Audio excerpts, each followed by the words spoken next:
Today, his son, Doug, was officially announced as his replacement, and Coach Davenport is joining us now. Coach, I want to begin with the news, our top story here. Unfortunately, another basketball legend in our community you know so well, Junior Bridgeman, suffered a serious medical emergency while he was speaking to a large crowd at the Galt House. You know him well. What's running through your mind? I know the thoughts have to be about First of all, he's at an event to help others. That's what extraordinary people do. Secondly, what immediately comes to my mind as a coach, every athlete, any sport, any level, should follow the footprints and the mission that Junior Bridgeman followed, because he used his sport. People talk about his wealth. The most he ever made as an NBA basketball player was just a little over $300,000. And we see these numbers now. But Wendy's and what he took the opportunity, he used the sport never used him. Every young person should follow and have those type of aspirations. And all of our thoughts, certainly with his family tonight. His son, his wife, they are, thoughts and prayers for everybody, not just his family. His family would go worldwide. It's not just this community, but obviously his immediate family, yes, and his co-workers. I know them personally. I mean, that is a family. Absolutely. So his family extends far beyond the home. Okay. Let's talk about you. Today, your son announced as your replacement. You didn't want to be there today. No. Tell us about that. It's his turn. But I've watched film. No, it's his turn. People always want me to pinpoint, when did this happen? It's impossible to do that.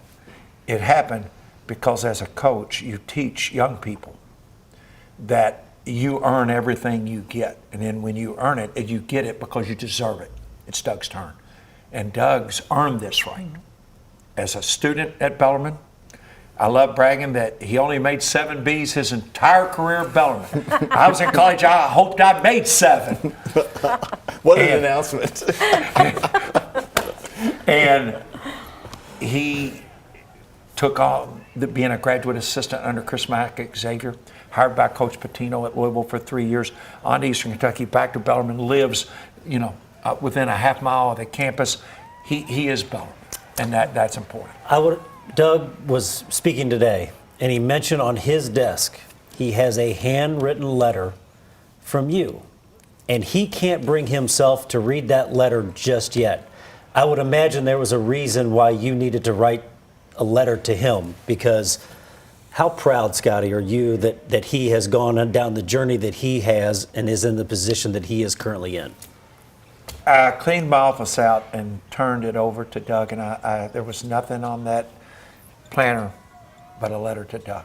And what that letter highlighted was the journey and that he had a plan. He was in high school at Ballard.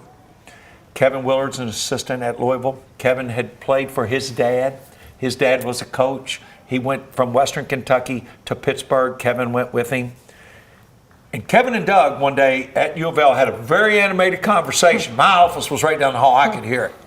And Kevin was quite boisterous that he needed to be see what a great locker room was, an extraordinary locker room. Because Kevin had played 1 year at Western Kentucky for his dad, and he always referenced that locker room. He goes, you need to go play for your dad. If I had to put a headline on Scotty Davenport over your career, it would be one word, and that's gratitude. Does that come from growing up in the South End? And then you got to tell me, with your retirement announcement, you see another coach who's 72 who's zooming through the headlines right now named Rick Pitino, who you were under. Have you heard from him? Yes. 6:38 yesterday morning, and it got quite animated. He was on one. It was March. We talked about Doug, and it's ironic that Coach's son is the head coach at the University of New Mexico. My son's a coach now at Bellarmine. My son worked for Doug. Coach Patino's son worked for him. What that conversation was about was how it was funny. It went back to me losing 73 pounds and him taking another victory lap that he did it. He kind of did. He made you lose the weight. It changed your life. Here was the reference. He knew. He was so prepared. He said, name me one thing your dad ever saw you do. And I looked at him. He goes, how old was he? And he answers his own question. And I said, I was 9. It was Halloween day, 1:15 in the afternoon. He goes, that's right, name me. And he started going through things. Did he see you walk on, play JV at UL? Did he see you coach Ballard? Did he see you graduate, get married? And I'm like, no, sir, I was 9.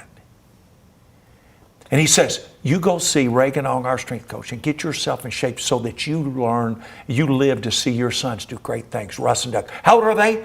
They 8 and 10. I said, well, 9 and 11. And he just snaps at me. And I lose.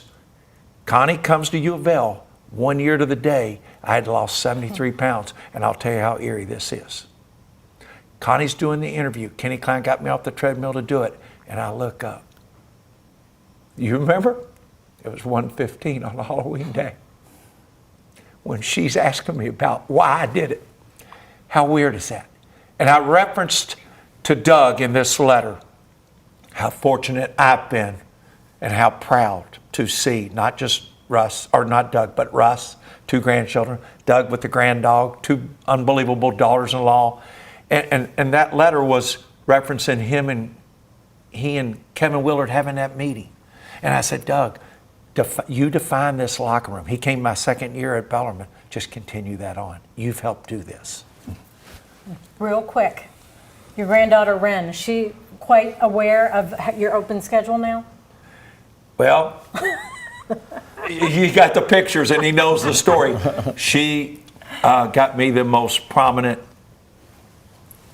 retirement gift. A car seat for my car so she could ride in my car, not just Sharon's. Yeah. Ren is, so she now, this is breaking news. Last night, she's got this figured out.